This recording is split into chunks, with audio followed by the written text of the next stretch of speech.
So guys I hope you are doing well. I we're welcome to stellar family. तो कैसे हो दोस्तों, मैं आशा करता हूँ शानदार तरीके से आप लोग अपनी लाइफ को एंजॉय कर रहे हो, अपनी सेहत, फैमिली और पढ़ाई का ध्यान काफी अच्छे से रख रहे हो।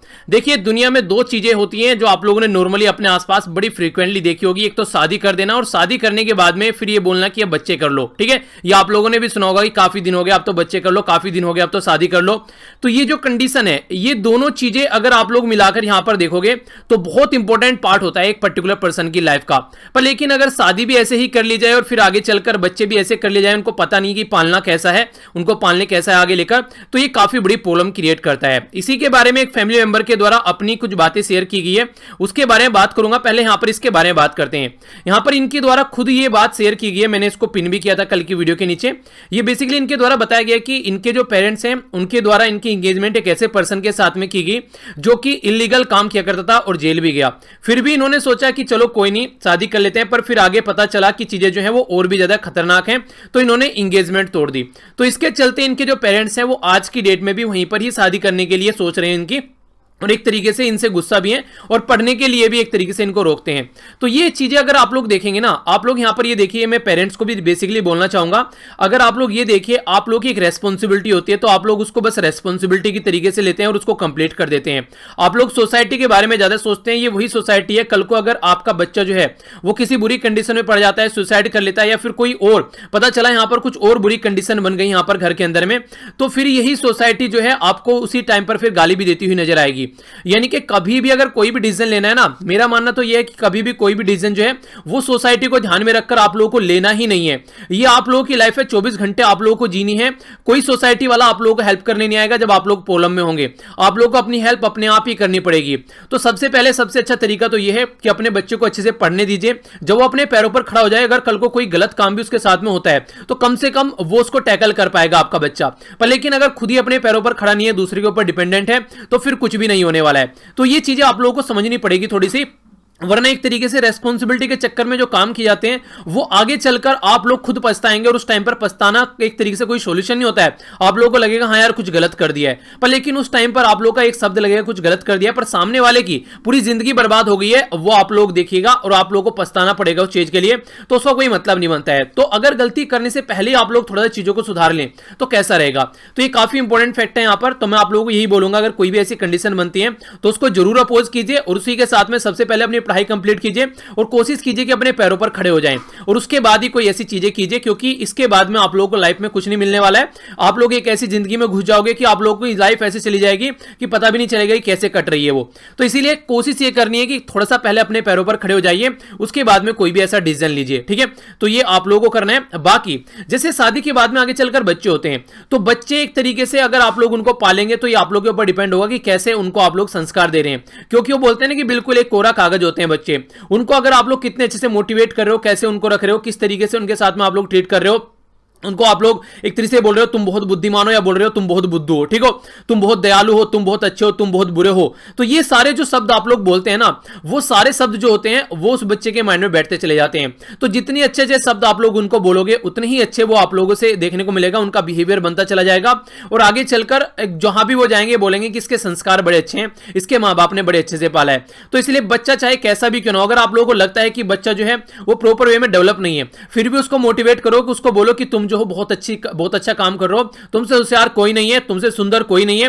तो इससे बच्चे के अंदर कॉन्फिडेंस बना रहेगा और वो अपने काम को करके निकल जाएगा। वरना सोसाइटी नेगेटिव चीजें बोलने वालों से भरी पड़ी है, और आप लोग भी अगर उसी कैटेगरी में आप लोग आ जाओगे तो फिर ये कोई अच्छी बात नहीं होगी। ठीक है, तो ये थी कुछ बातें। आई होप कि आप लोग कुछ सीखने को मिला होगा।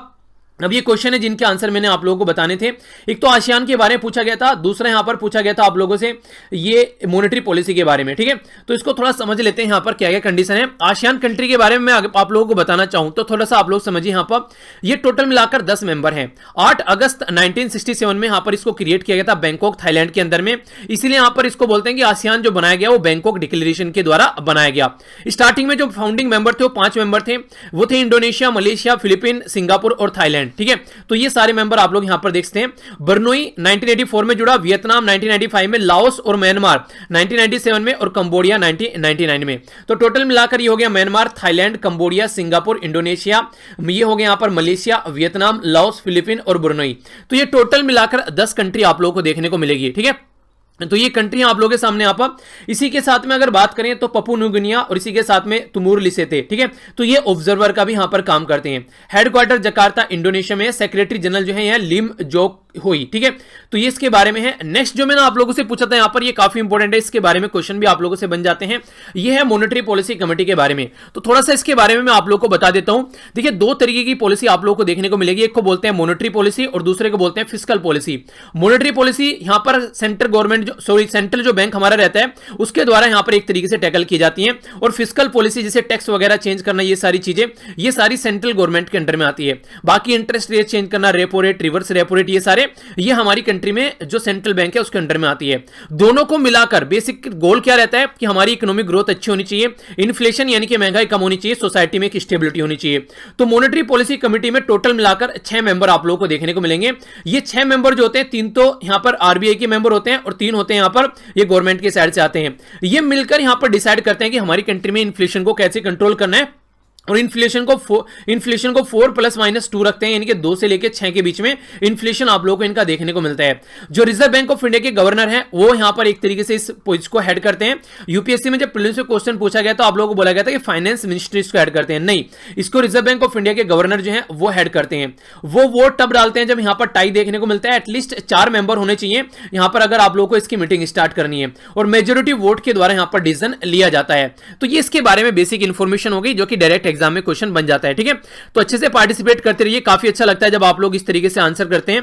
तो इस तरीके से आप लोगों को भी कई सारी चीजें देखने को मिलती है। देखिए, जब आप लोग यहां पर पार्टिसिपेट करते हैं ना, तो एक इनडायरेक्ट वे में एक तरीके से जब आप लोग लिखते हैं किसी चीज को, तो आप लोगों की एक तरीके से होनी कि एक्टिवनेस आप लोगों के अंदर आ जाती है। और जितने एक्टिवली किसी काम को करेंगे आप लोग, उतने ही लंबे समय तक आप लोग उसको याद रख पाएंगे। इसलिए मॉर्निंग में बोलता हूं कि दिन की स्टार्ट जब आप लोग करते हैं, जो भी 4 बजे उठते हैं क्वेश्चन वाली वीडियो के साथ में, तो वो अपने दिन की स्टार्ट ऐसे कीजिए, बिल्कुल एक्टिव तरीके से। पूरा दिन आप लोगों का शानदार रहेगा। अगर दिन ही पैसिव आप लोगों का रहेगा तो फिर आप लोग सही तरीके से अपने चीजों को आगे लेकर नहीं बढ़ पाएंगे। तो अच्छा काम तभी होगा जब एक्टिव तरीके से आप लोग करेंगे, आपके चक्षु जो है वो अच्छे से खुलेंगे और अच्छे से काम हो आप लोगों का होगा, ठीक है। आइए अब आगे बढ़ते हैं। एक नजर यहां पर डाल लेते हैं कोरोना वायरस के केस पर। कल जो है रिकॉर्ड तोड़ दिया इंडिया ने। यहां पर एक तो 10 लाख केस जो है हमारी कंट्री में, यानी कि 1 मिलियन के आंकड़े में हम लोग पहुंच गए हैं। तो काफी सोचने वाला मुद्दा है। और सबसे ज्यादा केस कल आए हमारी कंट्री में निकलकर 35,468 केस हमारी कंट्री में देखने को मिले। तो वर्ल्ड में तीसरे नंबर पर सबसे ज्यादा केस हमारी कंट्री में है। ब्राजील दूसरे नंबर पर है, यूएसए पहले नंबर पर है। यूएसए में टोटल डेथ 1,41,000, ब्राजील में 76,000, इंडिया में 25,609, ठीक है। तो ये टोटल इसके बारे में इंफॉर्मेशन है। महाराष्ट्र सबसे आगे चल रहा है हमारी कंट्री में, कल 8,000 केस आए। तमिलनाडु यहां पर लगभग 4,500, दिल्ली में लगभग 1,500, 1 लाख का आंकड़ा दिल्ली भी क्रॉस कर चुका है। 11,000 लोगों की जान अकेले महाराष्ट्र में, और दिल्ली में जो यहां पर 3,545, और जो यहां पर ये तमिलनाडु के अंदर 2,236 लोगों की जान जा चुकी है। गुजरात में भी काफी सारे लोगों की जान जा चुकी है। रिकवर जो लोग कर चुके हैं ये काफी अच्छे हैं, 82 लाख लोग रिकवर कर चुके हैं, और 5,91,000 जो लोग यहां पर आज के डेट में इनके बारे में बात करते हैं तो इनकी जान जा चुकी है। नेक्स्ट मैंने आप लोगों को कहा था कि साउथ अफ्रीका बड़ी स्पीड से आगे बढ़ रहे हैं, तो साउथ अफ्रीका 6ठे नंबर पर यहां पर आ गया है। तो जिस स्पीड से साउथ अफ्रीका चल रहा है, जल्दी आप लोगों को इंडिया के नीचे साउथ अफ्रीका नजर आएगा, ठीक है।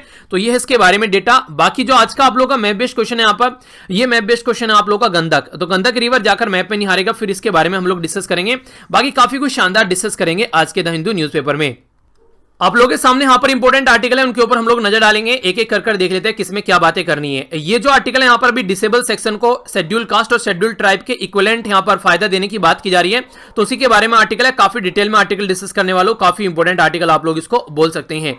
और देखिए कई सारे बच्चे ना बार बार बीच में बोलते हैं कि सर किसी और न्यूज़पेपर का भी आर्टिकल ऐड कर लिया कीजिए। देखिए मैं जो आप लोगों को पढ़ाता हूं ना, आप लोगों ने आर्टिकल देखे होंगे, ऐसा नहीं है कि आप लोगों को उसी आर्टिकल में जो लिखा है वही पढ़ाता हूं, एक्स्ट्रा चीजें भी पढ़ाता हूं, क्योंकि मैं आप लोगों को पता है, आप लोगों को शायद पता नहीं है कि मैं और भी बहुत सारी चीजें फॉलो करता हूं, जिसमें से बहुत सारे इंपॉर्टेंट पॉइंट जो होते हैं वो आप लोगों को यहां पर डिस्कशन के ड्यूरेशन में मिलते रहते हैं। और हर एक जो भी न्यूज़पेपर है ना मार्केट में, आप लोग ये समझिए उनके बीच में कंपटीशन है।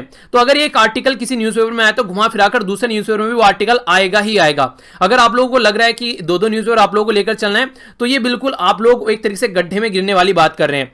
एक न्यूज़पेपर पकड़ लीजिए जो भी आप लोगों को अच्छा लगता है। मैं नहीं कह रहा कोई द हिंदू ही पढ़ना है, आप लोगों को अगर कोई और अच्छा लगे तो आप लोग वो पकड़ लीजिए।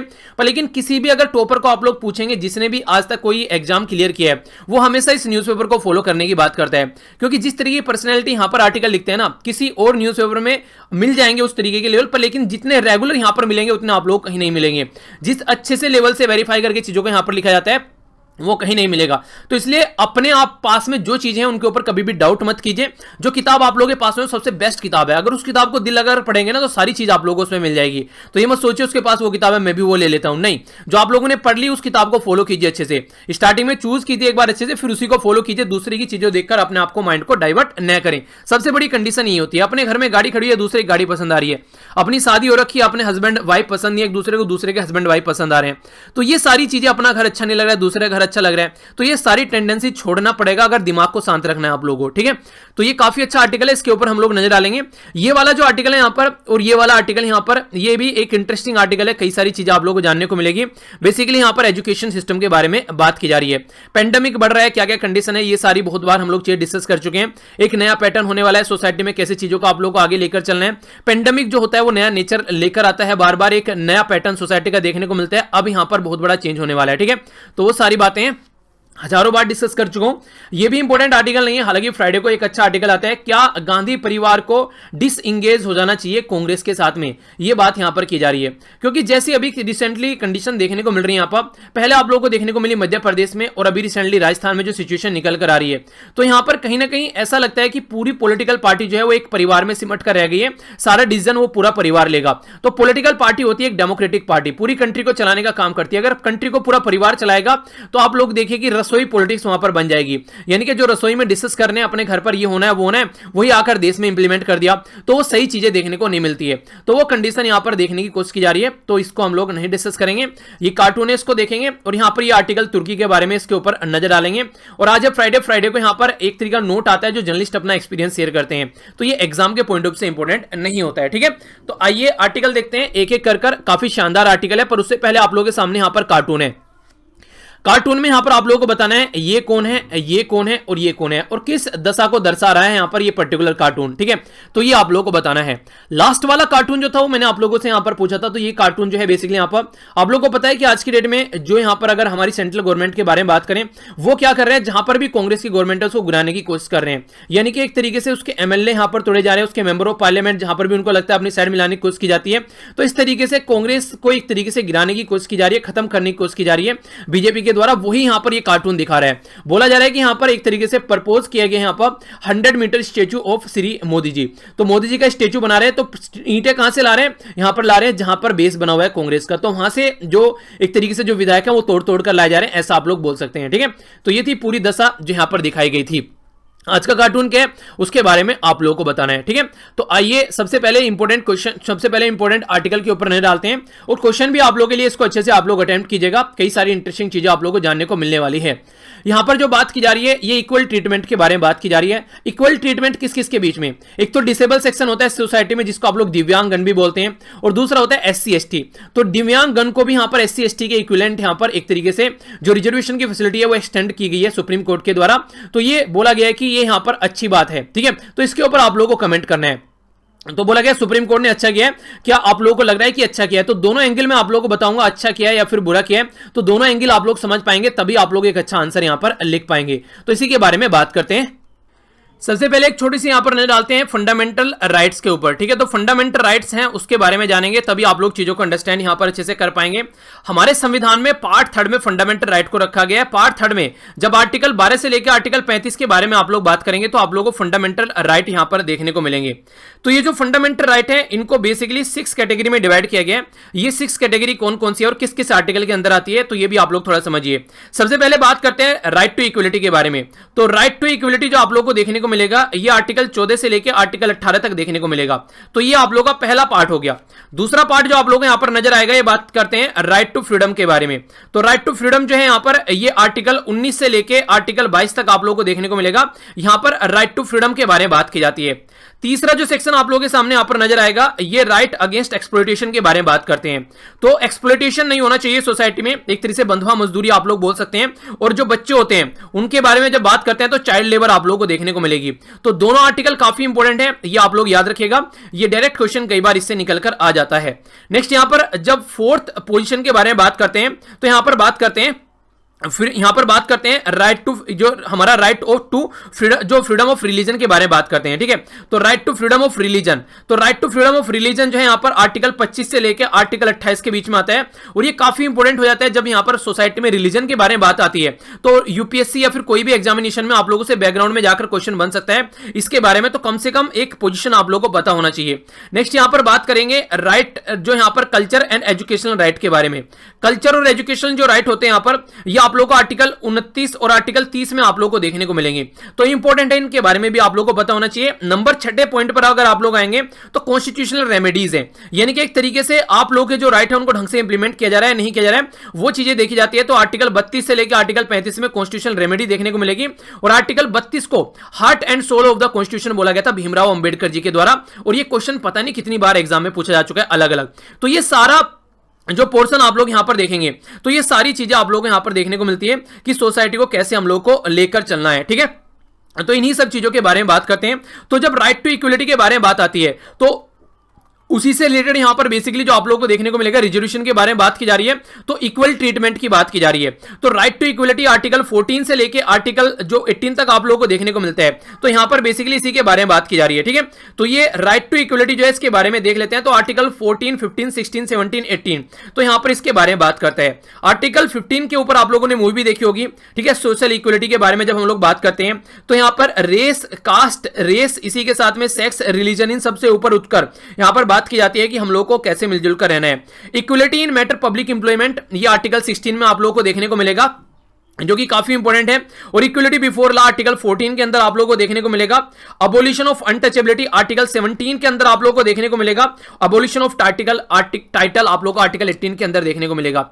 ये सारी जो मैंने आप लोगों को अभी चीजें यहां पर पढ़ाई हैं, पॉलिटी में बहुत डिटेल में मैंने आप लोगों को ये लेक्चर ले रखे हैं। फंडामेंटल राइट जो है इतना कॉम्प्रिहेंसिव मैंने पढ़ा है, शायद ही मैंने कोई इतना कॉम्प्रिहेंसिव चीज पढ़ाई होगी, क्योंकि मुझे पता था एग्जाम के पॉइंट ऑफ से तो इंपॉर्टेंट है ये, आप लोगों को fundamental right being a citizen of India भी आपने पता होना चाहिए। तो इसलिए काफी डिटेल में वो राइट मैंने पढ़ाए, तो पॉलिटी वाले लेक्चर आप लोग जाकर देख सकते हैं। और देखिए कई सारे बच्चे ऐसे हैं जो नए जुड़ते हैं, उनको नहीं पता है पॉलिटी के लेक्चर के बारे में, तो अगर कोई कमेंट बॉक्स में पूछता है तो आप लोग उनको जरूर बताइए, क्योंकि ना तो बताने में आप लोगों का पैसा लग रहा है, ना ही उनका देखने में पैसा लग रहा है। अगर वही लेक्चर आप लोग देखोगे तो वही लेक्चर मार्केट में काफी अच्छे प्राइस में बेचे जा रहे हैं, तो अगर वो यहां पर क्वालिटी आप लोग उनकी कंपेयर करोगे किसी के भी साथ में, तो आप लोगों को कोई भी कमी नजर नहीं आएगी। तो इसलिए जरूर उनको शेयर कीजिए ताकि ज्यादा से ज्यादा बच्चे उनका फायदा उठा सकें, ठीक है। अब यहां पर आर्टिकल की ओर चलते हैं। आखिर आर्टिकल में क्या बात बोली गई है? आर्टिकल में यह बात बोली गई कि जो डिसेबल सेक्शन है सोसाइटी का, किसी भी तरीके से अगर डिसेबल है, यानी कि एक तरीके से दिव्यांगन है, या फिर आप लोग जो नॉर्मल तरीके से विकलांग वर्ड यूज करते हैं, अगर इस तरीके से आप लोग देखिएगा तो वो सेक्शन जो रहता है वो काफी प्रॉब्लम में रहता है। तो उसको यह बोला गया अभी सुप्रीम कोर्ट के द्वारा कि इस सेक्शन को शेड्यूल कास्ट और शेड्यूल ट्राइब के जैसे, यहां पर हमारी कंट्री में जैसे उनको रिजर्वेशन दिया जाता है नॉर्मली शेड्यूल जिस तरीके से, तो उसके तरीके से आप लोग इनको यहां पर ट्रीट कीजिए, ठीक है। यानी कि शेड्यूल कास्ट के तरीके से आप लोग उनको ट्रीट करके चलो, खासकर एजुकेशन और इंप्लॉयमेंट में। यानी कि अगर उनको एजुकेशन में जो रिजर्वेशन मिलता है और जो इंप्लॉयमेंट में जो रिजर्वेशन मिलता है, तो उनको भी ऐसे ही दो जैसे शेड्यूल कास्ट को यहां पर मिलता है। यह बात यहां पर सुप्रीम कोर्ट के द्वारा बोली गई है। तो क्या सुप्रीम कोर्ट को कहीं से यहां पर एक तरीके से सपना आया रात को सुप्रीम कोर्ट ने यह बात बोली है? नहीं, ये ऑलरेडी दिल्ली हाईकोर्ट में केस था 2012 में, जब यहां पर दिल्ली हाईकोर्ट के द्वारा बोला गया कि जो लोग सफर कर रहे हैं डिसेबिलिटी से वो सोशली बैकवर्ड हैं एक साथ में, ठीक है। तो इस तरीके का जो सेक्शन है सोसाइटी का, उसको सेम बेनिफिट मिलना चाहिए जो शेड्यूल कास्ट और शेड्यूल ट्राइब के कैंडिडेट्स को मिलता है। यानी कि ये यहां पर दिल्ली हाईकोर्ट के द्वारा एक तरीके से चेक किया गया कि इस तरीके कैंडिडेट को हम लोग को पीछे नहीं छोड़ना है, इनको साथ में लेकर चलना है, तो इसलिए यहां पर ये फायदा इनको मिलना चाहिए। तो ये बात बोलेगी ऑल सेक्शन जो भी है सोसाइटी के, ये आप लोग देखते हैं कि शेड्यूल कास्ट जो है वो शेड्यूल ट्राइब एक अलग सेक्शन हो गया, पर लेकिन अगर डिसेबल सेक्शन की बात करें तो वो SC ST हो सकता है, OBC हो सकता है, जनरल हो सकता है, तो किसी भी सेक्शन में आ सकता है। तो इसीलिए यहां पर एक अलग सेक्शन यहां पर ये बन जाएगा डिसेबल सेक्शन, जिसको शेड्यूल कास्ट और शेड्यूल ट्राइब के इक्विवेलेंट यहां पर ट्रीटमेंट देने की बात की जा रही है।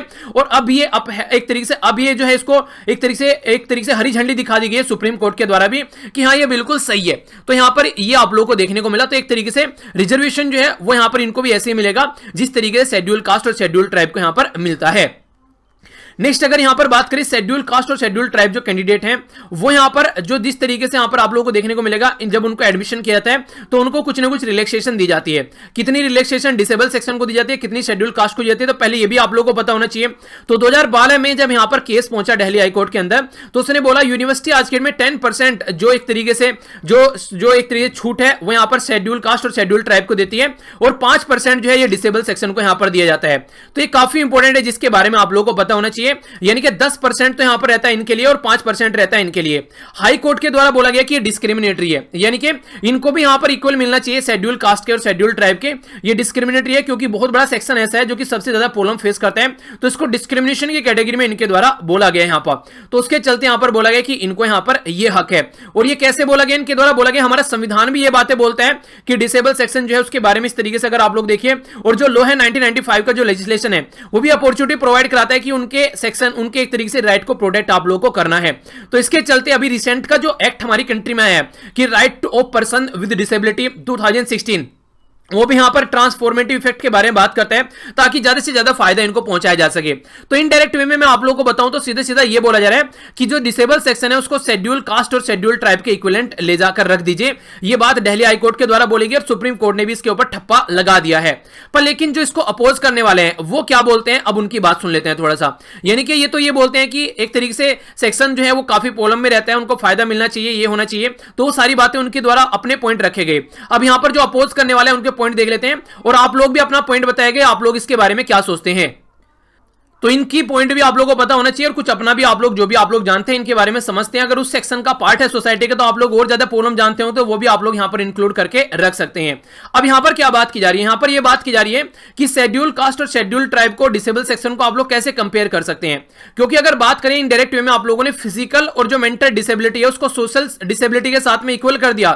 यानी कि एक तरीके से जो फिजिकली एक तरीके से डिसेबल सेक्शन है उसको सोसाइटी के डिसेबल सेक्शन के साथ में कंपेयर कर दिया।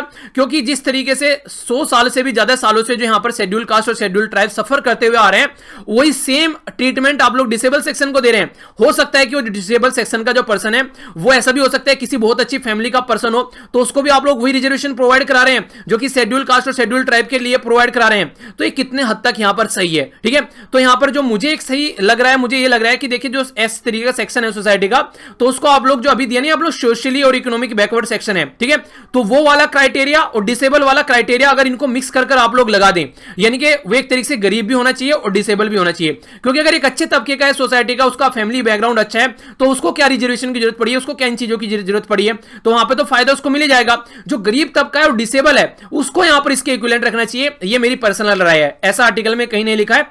आप लोग इसके बारे में क्या सोचते हैं वो आप लोग बताइएगा। जो मुझे लगा ये आर्टिकल पढ़ते हुए ये मेरे माइंड में आया कि जब यहां पर मैंने काउंटर जब व्यू पढ़ा इनका, तो मुझे लगा कि अगर देखिए पूरे डिसेबल सेक्शन को अगर इस तरीके से रख देंगे तो बहुत अच्छी अच्छी फैमिली के भी लोग ऐसे होंगे जो यहां पर इसकी इस पर्टिकुलर कैटेगरी में होंगे, तो उनको भी आप लोग वही रिजर्वेशन दे रहे हैं जो आप लोग शेड्यूल कास्ट शेड्यूल ट्राइब को दे रहे हैं। तो ये सही नहीं होगा क्योंकि उनकी family up to the mark है, वो अपनी फैमिली के जो लोग हैं वो उसका ध्यान रख सकते हैं।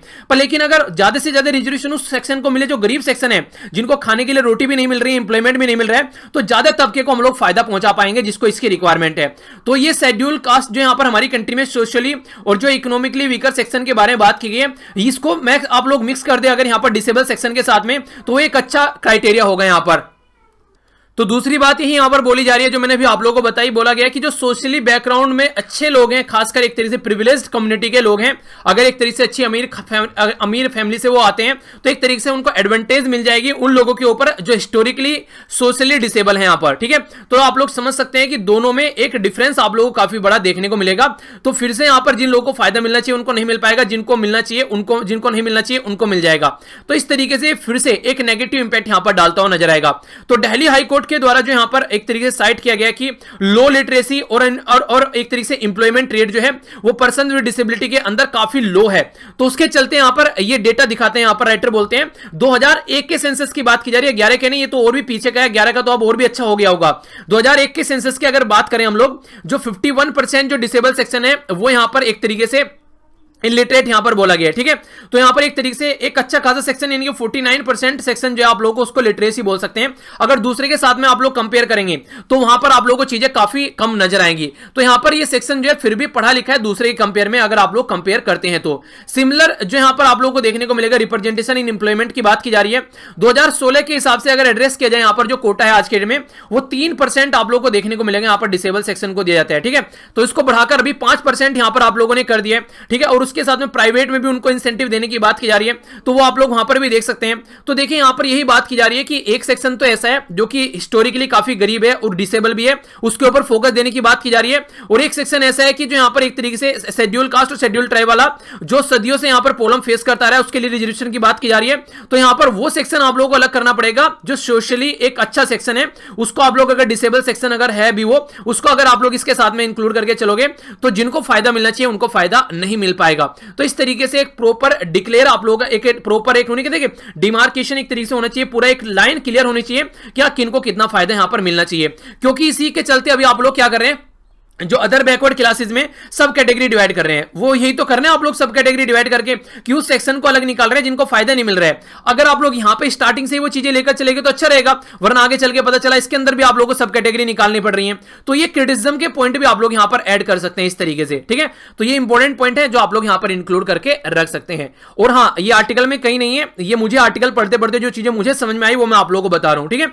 तो ये इसमें मत देखिएगा कि हाँ आर्टिकल में ये नहीं है, क्योंकि एक वैलिड पॉइंट है जो मैंने आप लोगों को बताया, क्योंकि वो हम अभी कर रहे ओबीसी के साथ में, तो फिर आगे चल के ये काम यहां पे भी करना पड़ेगा। तो क्यों ना स्टार्टिंग से आप लोग इसको लेकर चलिए, क्या डिसेबल सेक्शन में जो अमीर सेक्शन है उसको आप लोग निकाल दीजिए, जो गरीब सेक्शन है उसको लेकर चलिए। तो ये सोशियो और इकोनॉमिकली जो सेक्शन है उसके हिसाब से आप लोग काम कर सकते हैं। तो ये फंडा आप लोग इसके बारे में याद रखिएगा, ठीक है। तो इसको समझ लेते हैं, इसको समझाया मैंने आप लोगों को, अब एक अच्छा क्वेश्चन का आंसर आप लोग दे पाएंगे। दोनों तरीके से आप लोगों को दोनों एंगल जानने को मिल गए हैं, ठीक है। आगे बढ़ता हूं। नेक्स्ट जो आर्टिकल है यहां पर ये यूनिवर्सिटीज के बारे में बात कर रहे हैं। देखिए आज के डेट में जब से कोविड-19 आया है तो काफी सारी प्रॉब्लम आप लोगों को भी झेलनी पड़ी है, हर एक इंसान कोई ना कोई प्रॉब्लम झेल रहे हैं। सबसे इंपॉर्टेंट जो बात रही है यहां पर सेंट्रल गवर्नमेंट के द्वारा अपने हाथ में पावर ले ली गई, स्टेट गवर्नमेंट को भी पावर नहीं दी गई। और सेम काम अभी यहां पर जो यूजीसी के चलते यहां पर चीजें देखने को मिल रही है, वहां पर भी आप लोग कुछ ऐसा ही नजर आएगा। तो सेंट्रल गवर्नमेंट के द्वारा यहां पर जो बेस है, बेसिकली जो यूनिवर्सिटी ग्रांट कमीशन हमारी कंट्री में जो चीजों को हैंडल करता है एजुकेशन से रिलेटेड, उसके द्वारा बोला गया कि फाइनल ईयर के जो एग्जामिनेशन है ऑल यूनिवर्सिटी इंस्टीट्यूशन में, वो यहां पर आगे आने वाले टाइम में को कंडक्ट कराने की बात की जा रही है। वो भी ऐसे टाइम पर जब कोविड-19 की कैटेगरी में हमारी कंट्री वर्ल्ड में तीसरे नंबर पर है।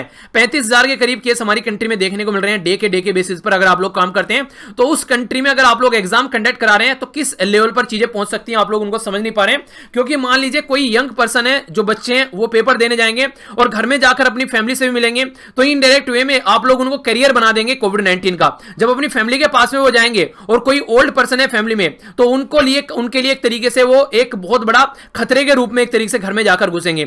और जाने और अनजाने में ये चीजें काफी बढ़ भी रही हैं, तो और ज्यादा बढ़ती नजर आएंगी। तो ऐसे तो हम लोग फर्स्ट नंबर पर आ जाएंगे जल्दी, क्योंकि आज में वर्ल्ड में तीसरे नंबर पर हमारी कंट्री पहुंच चुकी है। तो इस तरीके से कितने हद तक ये सही है, क्या यहां पर सेंट्रल गवर्नमेंट और यूजीसी जो है सही स्टेप यहां पर उठा रही है, तो ये सोचने वाली बात है। इसके चलते यहां पर अभी आज की डेट में अगर आप लोग बात करें, इसको कॉन्करेंट लिस्ट में नॉर्मली आप लोगों को देखने को मिलती है चीजें, ठीक है। तो सेंट्रल लीगली इंपावर है यहां पर कि हाँ ये सारी स्टेप उठा सके हायर एजुकेशन के बारे में, पर लेकिन स्टार्ट ये इस तरीके के स्टेप उठाने के साथ में ये भी देखना है क्या सही है क्या गलत है, वरना प्रॉब्लम और ज्यादा देखने को मिलेंगी। बहुत सारी जो लार्ज यूनिवर्सिटी है उन्होंने क्या किया है, वो यहां पर जो फाइनल ईयर जो एग्जामिनेशन है उसको साइड में रख रहे हैं, एक तरीके से स्टूडेंट्स की जो बेस्ट परफॉर्मेंस है उसके बेस पर उसको आगे एक तरीके से प्रमोट कर रहे हैं। तो ऐसा आप लोग भी तो कर सकते हैं। आप लोग अगर स्टूडेंट जो भी है उसकी पास्ट की परफॉर्मेंस देखकर उसके बेस पर आप लोग डिसीजन ले सकते हैं, पर लेकिन ऐसा नहीं किया जा रहा है, तो एक तरीके से खतरनाक साबित हो सकता है, ठीक है। इसी के साथ में अगर बात करें, अगर आज की डेट में आप लोग देखिए एक साइड में एजुकेशन है और दूसरी साइड में हेल्थ है, तो किसको आप लोग प्रेफरेंस देंगे आप लोग ये बताइए। हेल्थ को ज्यादा प्रेफरेंस देना चाहिए, एजुकेशन को ज्यादा प्रेफरेंस देना चाहिए? आप लोग एक बार कमेंट बॉक्स में बताइए आप लोग किसको प्रेफरेंस देंगे, हेल्थ को या फिर एजुकेशन को। तो मेरे हिसाब से अगर आप लोग बात करें तो देखिए प्रेफरेंस तो दोनों को ही दे जाना है, पर लेकिन अगर दोनों में कंपेयर किया जाए हेल्थ और एजुकेशन में, तो हेल्थ को ज्यादा प्रेफरेंस देना पड़ेगा। रीजन क्या है? रीजन ये है जो हेल्दी पर्सन होगा वही तो एजुकेशन एक तरीके से ले पाएगा। अगर पर्सन ही यहां पर हेल्दी नहीं है तो कैसे आप लोग उसका एजुकेशन दे पाओगे? तो सबसे पहले आप लोगों को हेल्थ का ध्यान रखना पड़ेगा। अगर वो बीमार पर्सन होगा तो पढ़ कैसे पाएगा, वो जॉब कैसे कर पाएगा, काम कैसे कर पाएगा? तो हेल्थ को सबसे ज्यादा प्रेफरेंस देना चाहिए, पर लेकिन ऐसा दिख नहीं रहा है जिस तरीके डिसीजन यहां पर लिए जा रहे हैं, ठीक है। तो इस तरीके से यहां पर एक काफी बड़ी प्रॉब्लम यहां पर देखने को मिलेगी। थर्ड हाईएस्ट केस हमारी कंट्री में अब तक आ चुके हैं, 1 मिलियन का आंकड़ा 16 तारीख को हम लोगों ने क्रॉस कर दिया। तो ये एक रीजन है, वरी का चिंता का रीजन है। और इस तरीके से आप लोग अगर यहां पर एक और डेंजर, यहां एक तरीके से लोगों की लाइफ को और ज्यादा डेंजर में आप लोग डाल रहे हैं ऐसे स्टेप उठा के, तो सेंटर को यहां पर अपनी खुद की एडवाइस अपने ऊपर भी इंप्लीमेंट करनी चाहिए कि लोगों को कहता है घर से बाहर मत निकलो, डिस्टेंस बनाकर रखो। तो सेंटर को यहां पर पब्लिक मूवमेंट को इस तरीके से और गैदरिंग जो लार्ज स्केल पर होती है उसको सीरियस थोड़ा लेना चाहिए, और थोड़ा सा यहां पर स्टेट को भी दे दे कुछ एक तरीके से पावर, ताकि स्टेट भी खुद भी डिसाइड कर सके। सारी चीजें आप ही डिसाइड करोगे तो इस तरीके से जो फेडरल सिस्टम है, संघवाद का ढांचा है, तो उसके ऊपर भी क्वेश्चन मार्क आप लोग लगाते हुए नजर आते हैं। तो ये बातें देखने को मिलेगी। तो डिपार्टमेंट ऑफ हायर एजुकेशन के बारे में अगर आप लोग बात करते हैं तो आज की डेट में हमारी कंट्री में तो 640 यूनिवर्सिटी में से 454 जो यूनिवर्सिटी है वो एग्जाम कंडक्ट कराने की बात कर रही है, प्लान कर रही है। तो बच्चे हुए जो है उनको भी उसके साथ में काम करना पड़ेगा, लीगल पोजीशन के चलते उनको भी उसके पैटर्न में आना पड़ेगा, वरना उस यूनिवर्सिटी के बच्चे जो पीछे रह जाएंगे। तो अब यहां पर सोचने समझने वाली बात यह कि इतनी हार्डलाइन अप्रोच लेकर क्यों चल रहे हैं आप लोग, क्यों आप लोग यहां पर एक तरीके से इसको पेंडेमिक को इतना एक तरीके से सीरियस नहीं ले रहे हैं, आप लोग अपना एजुकेशन को ज्यादा फोकस दे रहे हैं। तो ये गलत तरीका है। जबकि मोस्ट अफेक्टेड नेशन में हम लोग आते हैं और इसी के साथ में यूएसए में बात करें तो वहां पर यूनिवर्सिटी क्या कर रही है, हेल्थ को ज्यादा प्रेफरेंस दे रही है। सबसे पहले हेल्थ, उसके बाद में एकेडमिक आप लोगों को देखने को मिलेगा, क्योंकि हेल्थ रहेगी तभी तो चीजें रहेंगी। पता चला सबको कोविड-19 हो गया, धड़ाधड़ लोगों की जान जा रही है, तो क्या करोगे? उनको बैठे बैठे को जो एक हॉस्पिटल में लेटा हुआ है, जो आखिरी सांस गिन रहा है, उससे आप लोग एग्जाम कंडक्ट कराओगे वहां पर। तो ये सारी चीजें आप लोगों को समझनी पड़ेगी। तो ये जो डिसीजन है रीओपन करने का इंस्टीट्यूशन और जो एग्जाम कंडक्ट कराने का है, पहले असेसमेंट कर लीजिए आप लोग, लोकल कंडीशन देख लीजिए क्या कंडीशन है, और स्टेट को भी साथ में लेकर चलिए। ये ऐसा नहीं है कि आप लोग अपने आप डिसीजन यहां पर लेते रहे। तो ये सारी चीजें आप लोगों को समझनी पड़ेगी। और कई सारे एरिया में जो यूजीसी है, जो यूनिवर्सिटी ग्रांट कमीशन है, उसके बारे में अगर बात करते हैं तो वो भी ढंग से डिसीजन नहीं ले पा रही है, क्योंकि सेंटर जो काफी ज्यादा इंटरफेयर आज के डेट में वहां पर करता हुआ नजर आता है। तो इसके चलते जो यूनिवर्सिटीज होती थी एक टाइम पर उनको हब माना जाता था सब चीजों का, पर लेकिन आज के डेट में ऐसा नहीं देखने को मिल रहा है। आज के डेट में काफी बड़ी प्रॉब्लम सामने निकल कर आ रही है, क्योंकि वो इंडिपेंडेंटली काम नहीं कर पा रहे हैं। तो अगर वो इंडिपेंडेंटली काम नहीं करेंगे, एक पॉलिटिकल हब बना दिया जाएगा यूनिवर्सिटी को भी, तो फिर कैसे यहां पर चीजें चलती आगे हुए चलती बढ़ेंगी। तो इसलिए यूनिवर्सिटी एक ऐसा एक तरीके से जगह होती है जहां पर एक इंसान का पूरा विकास होता है, पर लेकिन जिस तरीके कंडीशन बनी हुई है आप लोग उनको वो विकास करने के लिए नहीं छोड़ रहे हो, एक तरीके से इंटरफेयर ज्यादा देखने को वहां पर मिल रहा है। ठीक है, तो ये सारी बातें यहां पर आप लोगों को इनके बारे में देखने को मिलेगी। नेक्स्ट आर्टिकल जो यहां पर ये तुर्की के बारे में बात कर रहे हैं, हालांकि हमारे लिए इंपॉर्टेंट नहीं है, पर फिर भी पता होना चाहिए कि देश दुनिया में चल क्या रहा है। ये अपनी प्यारी कंट्री हो गई और यहां पर ये हो गया तुर्की। तो तुर्की को थोड़ा सा जूम करके अगर आप लोग मैप में देखेंगे तो आप लोगों को तुर्की नजर आएगा ऐसा। तो ये तुर्की हो गया। तुर्की एक ऐसी कंट्री है जो एशिया में भी और आप लोगों को यूरोप में भी देखने को मिलती है। ये छोटा सा जो पोर्शन है इसका यूरोप में देखने को मिलता है, इस्तानबुल से इधर का पोर्शन, और यहां पर ये इस्तानबुल से इधर का पोर्शन आप लोगों को इसका एशिया में देखने को मिलता है। ऊपर ब्लैक सी हो गया, नीचे मेडिटेरेनियन सी हो गया। तो ये तुर्की है। यहां पर तुर्की एक ऐसी कंट्री है यहां पर जो यहां पर एक तरीके से यूरोप को एशिया के साथ में कनेक्ट करती है, ऐसा भी आप लोग बोल सकते हैं। पर लेकिन आज के डेट में जो लीडर यहां पर रूल कर रहे हैं वो काफी खतरनाक लीडर आप लोगों को देखने को मिलेंगे। ये इंडिया के अपोजिट में काफी लार्ज स्केल पर रहते हैं और अपनी कंट्री को भी ऐसे लीड करके चल रहे हैं। यहां पर ये आज के डेट में बर्बाद करके रख दिया इन्होंने तुर्की को। तो ये सिचुएशन आप लोगों को देखने को मिलेगी। पाकिस्तान के काफी चहेते बन जाते हैं हमारी कंट्री कश्मीर मुद्दे को लेकर, सिटीजनशिप अमेंडमेंट एक्ट को लेकर, और भी कई सारे हमारे जो इंटरनल इश्यू है उनके ऊपर ये काफी कमेंट करते हुए नजर आते हैं। तो इसके चलते हमारे और तुर्की के रिलेशन जो है वो अप टू द मार्क आप को देखने को नहीं मिलेंगे। तुर्की की जो करेंसी है यहां पर ये है लायरा, और जो बात करेंगे इसकी कैपिटल हो गई अंकारा। पर लेकिन ये माना जाता है कि जो भी यहां पर इस्तानबुल पर आज के में जिसका कब्जा इस्तानबुल पर है वही तुर्की को रूल करेगा। तो ये अपोजिशन के हाथ में लगा हुआ है आज के में तुर्की का इस्तानबुल। अभी यहां पर रिसेंटली क्या किया गया था, लगभग 2016 में इनका तख्ता पलटने की कोशिश की गई थी जो आज के डेट में यहां पर लीडर हैं। इनके लिए एक तरीके से मिलिट्री कूप देखने को मिला, पर लेकिन इनको वो हटा नहीं पाए और आज के डेट में भी चीजें जो हैं वो इन्हीं के हाथ में आ गई। फिर उन्होंने क्या किया, जो भी इस तरीके के जर्नलिस्ट थे, जो भी अपोजिशन के लीडर थे, जो भी वहां पर एडमिनिस्ट्रेशन के पर्सन थे, सबको उठाकर जेल में डाल दिया। और आज की डेट में जो इकोनॉमी है उसकी खस्ता हालत है, अनएम्प्लॉयमेंट जो है वो काफी ज्यादा लार्ज स्केल पर आप लोगों को देखने को मिलेगा। इसी के साथ में जो सोसाइटी में जो इन्फ्लेशन है वो भी काफी लार्ज स्केल पर देखने को मिलेगा।